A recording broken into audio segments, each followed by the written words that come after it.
कि आदमी नकल करता है ना, नकल असल का मुकाबला नहीं कर सकती। नकल कुछ टाइम के बाद में प्रकट हो जाती है, असलियत वही रहती है। जैसे सत्य के बारे में कहते हो सत्य एक है, कितनी बार देखोगे परखोगे सत्य एक ही रहेगा। लेकिन झूठ जितनी बार बोलोगे उतनी बार झूठ और ज़्यादा बढ़ती जाएगी, क्यों उसको पता ही नहीं होता मैंने किसको क्या कहा था। एक कहेगा दूसरे को, उससे बात को दूसरी कह देगा, तीसरे को तीसरी। एक नहीं है ना, सत्य नहीं है। और सत्य है जैसे सूरज पूर्व में उदय होता है, कोई माई का लाल नहीं ये कह दे पश्चिम में उदय होता है। सत्य है ये, परमात्मा एक है, कोई नहीं कह सकता परमात्मा दो है। सत्य है ये, समझ गए। झूठ वो होती है इंसान जबान जबान पे, मिनट मिनट में, टाइम टाइम पे बदलता रहता है। तो स्त्री वर्ता स्त्री, गुरुमुख गुरु का मुख्य शिष्य, जो गुरु को गुरु समझता है, उनका दर्जा एक जैसा होता है। जैसे स्त्री अपने पति को मानती है, शिष्य अपने गुरु को मानता है। कहीं भी से अपने राजसम्मत में वाणी आती है कि सती जो सत से गिरे नीच कर जावे, सूरा हो रण तजा कायर कहलावे। जो सूरवीर होता है युद्ध का मैदान छोड़ के चला जाए उसने सूरवीर थोड़े कायर कहेंगे। स्त्री जो पुराने जमाने में अपने सत से गिर जाती थी ना, घर में नहीं रखते थे उसको, मतलब वे विचारणी हो जाती, उसके करेक्टर में चरित्र में कमी या खामी आ जाती, उसको नीचे दर्जे के घरों में भेज देते थे, घर में नहीं रखते थे।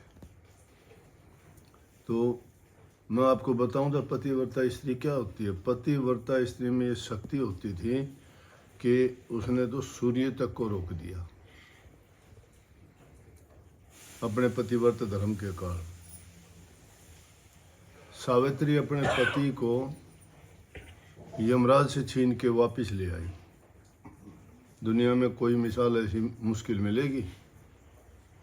पतिव्रत धर्म के कारण माता अनसुईया ने ब्रह्मा विष्णु महेश को 6-6 महीने के करके पालने में लिटा दिया। पतिव्रत धर्म माता सीता ने निभाया, जो पति ने कहा वही किया, चाहे दुख कष्ट कैसे भी आए। लीला थी प्रभु की वो, तो जो उन्होंने दुनियादारों को क्या दिखाना था। लेकिन मैं कहता हूँ कि नकल से ये चीज़ें नहीं चलती। नकल करके गुरुमुख कोई बनना चाहता है, थोड़े बहुत दिन में वो प्रकट हो जाएगा। पाखंडी दिखावे के लिए कुछ करते हैं लेकिन गुरु के होते नहीं। वो जबान से मन से दिखावा कुछ करेंगे लेकिन उनके दिल में कुछ और ही होगा। गुरुमुख तो बदलता नहीं है। बाबा फकीर चंद महर्षि शिवरतलाल से नाम लिया। आर्य समाजियों ने महर्षि जी के साथ इतना वो किया, पता नहीं क्या क्या उसके बारे में कहा गया। उनको इतने दुख कष्ट दिए। 6000 पुस्तक लिखने वाले MA LL D.Litt थे। 6000 पुस्तक हर धर्म के बारे में उन्होंने लिखी, किसी की आलोचना नहीं की। आर्य समाज के बहुत ऊंचे दर्जे के वो प्रचारक थे। तो क्या हुआ कि उनका एक बार सब कुछ जला दिया, उनका ऑफिस घर सब। अकेले महर्षि जी बैठे। इलाहाबाद के पास में एक जगह है, छोटे से गांव में आश्रम, एक अकेले बैठे। सब चले गए शिष्य छोड़ के। बाहर आके देखा फकीर चंद अकेला बैठा। कहने लगे, अरे तू नहीं गया फकीर चंद, फकीर तू नहीं गया। बोला जी कहाँ जाता हूँ। ये होती है गुरुमुखता। दुनियादारी के लोग गुरु में देखते होंगे, गुरुमुख नहीं देखता। गुरुमुख उसके गुणों को ही देखता है। दुनियादारी का काम तो आलोचना करना, परमात्मा को भी नहीं बख्शते। तो देखा देखी का जो होता है वो रंग चढ़ता नहीं इंसान पर, दिल से होता है। और दिल जिसका रंग में रंग जाता है उसको कोई मोड़ सकता है क्या? दिल रंगे गए राजे महाराजाओं ने राजकाज छोड़ दिया।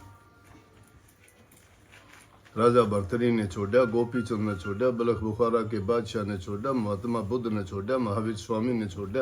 राजघराने से थे ये सब। दुनिया के सुख वैभव उन्होंने त्याग दिए, क्योंकि सच्ची प्रीत जब जिसे लग गई प्रभु से, वो आदमी किसी के रोके से थोड़ा रुकता है, नहीं। तो पतिव्रता स्त्री की बात कर रहा था, तो एक स्त्री थी, वो पतिव्रता थी। पतिव्रता किसी को दिखाती थोड़ी है। सच्ची भक्ति भी यही है। हमारा भी प्रभु पति है, गुरु हमारा पति है।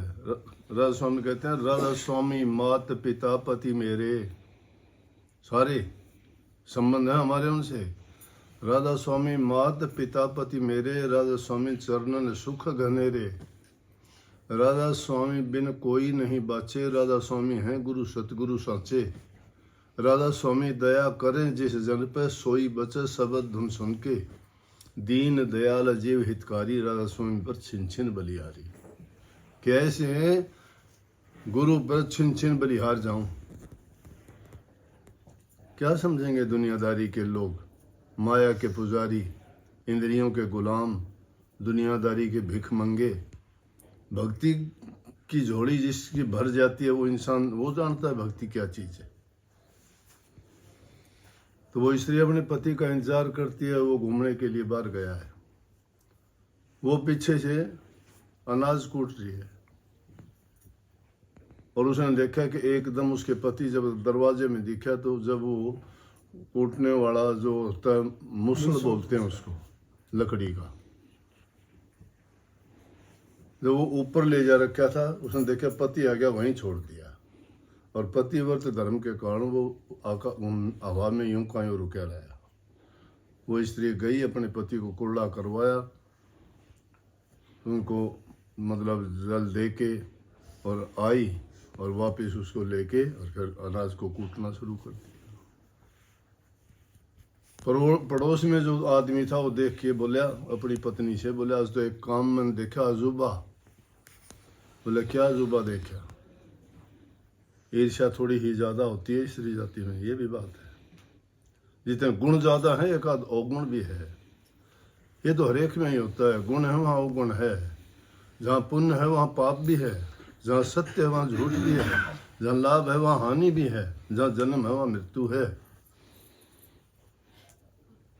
दूसरी चीज उसके पीछे लगी हुई है। बोले आज एक अजूबा देखा। वो कहने लगी क्या अजूबा देख लिया? बड़ी ईर्ष्या से भर के। बोले अपने पड़ोस में है ना। फिर बोले क्या हो गया पड़ोस में, क्या है? बोला कि इस तरह से जब उसका पति घूम के आया, तो वो अनाज पिछोड़ रही थी मूसल में, उखड़ में मूसल से, और पति को देखा तो उसने वो हवा में छोड़ दिया, वहीं रुका रहा। बोली ये कौन सी बड़ी बात है, ये तो मैं कर दूंगी। बोले अच्छा आप भी कर देती हो? हाँ। बोला कल तो करके दिखाइए मेरे को। तो घूमने जाइए, मैं अनाज कूटना शुरू कर दूंगी, फिर तुम आइए, मैं आपको कुल्ला कराने के लिए आऊंगी, वो हवा मैं भी छोड़ के दिखाऊंगी। उसे बेचारा जब इतनी तेज तर्राट और थोड़ी ही कठोर स्वभाव की थी, क्या मानता था वो भी। वो गया घूमने के लिए। वो कि घूमने थोड़ा गया था, वो तो भेजा हुआ गया था, बलपूर्वक भेजा गया था, अपनी मर्जी से थोड़ा गया था। स्वाभाविक नहीं था वो।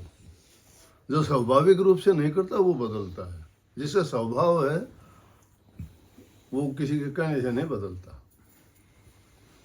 स्वाभाविक नहीं था वो बलपूर्वक भेजा गया था। वापिस आया तो वो अपने कुछ भी नहीं कर रही थी। उसने कराया कि मैं आ गया। उसने देखा आ गया, मूसल लेके कूटना शुरू कर दिया। उसने फिर कही मैं आ गया, कुल्ला करो। उसने तो देखते ही करवा दिया। पतिव्रता थी, बोली कि रुक जा। और वो कूटना शुरू किया था, मूसल ऊपर रखा ना, तो उसको छोड़ दिया हवा में। अगर नहीं छोड़ती तो वो उसकी बात झूठी हो जाती। उसने छोड़ते ये आके लगे, क्यों पतिव्रता तो थी नहीं। वो शक्ति उसमें कहाँ थी जो उसको रोक सके। बोले सिर और फुटवा दिया। तो जो देखा देखी का काम करता है ना, उससे सिर फूटते हैं भाई। सच्चाई के रास्ते पे जो चलता है वही आदमी जो है पार लगता है दुनियादारी से। सच्चाई के रास्ते को पकड़ के अगर चलोगे, सत्य है परमात्मा, सत्य है भक्ति, सत्य है हृदय को कपट दूर करना। देखा देखी मैं देखूं कि इन्होंने सुन ली, किसी ने बात में निकल जाती है, लेकिन नाम नहीं लूंगा अब मैं, वैसे बता दूंगा। शिबोर बुकी स्वामी जी महाराज के टाइम में जो लड़कियां थी बहुत प्यार करती थी, इतना प्यार करती थी अपने तन की सुध नहीं रहती थी, पाखंड नहीं चलता। भक्ति करने के और बहुत तरीके हैं, देखा देखी की बात नहीं। उनके तो सब प्यार के तरीके थोड़े होते हैं। प्यार का तरीका सिखाता है कोई किसी को, प्यार यूं करो। प्यार तो उसके कर्म से झलकता है, प्यार उसकी आंखों में होता है, प्यार विश्वास में है, प्यार इंसान के दिल से पैदा होता है। एक आदमी देख के वैसे ही आए भरनी शुरू कर दी, प्यार है ही नहीं। हाँ हाँ हाँ, गुरु जी आप ही हो, आप दया करना, आप ही। कहाँ है? दिल से थोड़ी निकली, जबान से निकालते हो, दिल से निकलेगी, वो तो देखता तक नहीं है। कबीर साहब जैसे उन्होंने कितनी खोल के बात कही कि आजा सतगुरु नैनन में नैन झाप न मिलने, ना मैं देखूं और को ना तो ही देखा। कितना स्वार्थ है प्यार में। प्यार सिर्फ मेरा है, ना मैं तुझे खुद भी नहीं देखूं और को भी नहीं देखने दूंगा, ये प्यार है। सच्ची प्रीत जब हृदय में पैदा होती है, दिखावे के लिए नहीं होती। दिखावे के लिए होती है वो तो एक मिनट में बदल जाता है, वो तो हर बात में सवाल करता है। प्यार में सवाल नहीं है कोई भी, प्यार में कोई देखता नहीं है। बड़े बड़े जो दार्शनिक, लेखक, विचारक और जो शिक्षाविद हुए, उन्होंने प्यार की परिभाषा लिखी है। प्यार वो नहीं जो टाइम आने पर या हालात बदलने पे बदल जाता हो, प्यार तो वही का वही रहता है। प्यार विश्वास में होता है इंसान के, विश्वास ही भक्ति है। जिसके दिल में प्यार नहीं, भक्ति नहीं, प्रेम नहीं, वो डगामगी है, वो कभी भी पलट सकता है। तो इस तरह से सच्चाई का रास्ता कुछ हो रहा है, सच्चाई के रास्ते पे चलने वाले ही अपनी जीवन की नैया को पार लगाते हैं। गुरु तो खेवट है, लेकिन गुरु को गुरु मानोगे तब खेवट है। जहाँ कहीं भी सफर करते हो, रेल में, बस में, हवाई जहाज में, वो भी आपको वार्निंग देते हैं ठीक से बैठना। अब जहाज लड़खड़ाने वाली है, बेल्ट बांध लेना, नहीं तो चोट लग जाएगी। लेकिन जीवन की नैया में सतगुरु जब कहता है कि तुम ऐसे नहीं करना, क्या बेल्ट बांधते हो? तब नहीं बांधते। गुरु कौन सी बेल्ट बांधने के लिए कहता है कि लड़खड़ाओ मत, टिको, टिके रहो, मत हो डामाडोल, डिगे की कोडी नहीं, टिके के लाखों मोल। जो शिथिल हो जाता है सो सबके मिलता है। जल हिलता रहता है, कुछ दिखाई नहीं देता। जब ठहर जाता है, देखोगे सब कुछ दिखाई देगा। बहुत बहुत सबको आशीर्वाद, शुभ प्रातः। मालिक आपको सबको अच्छी तंदुरुस्ती दे, खुशहाली दे, विचार अच्छे दे, आपकी सोच अच्छी करे, जीवन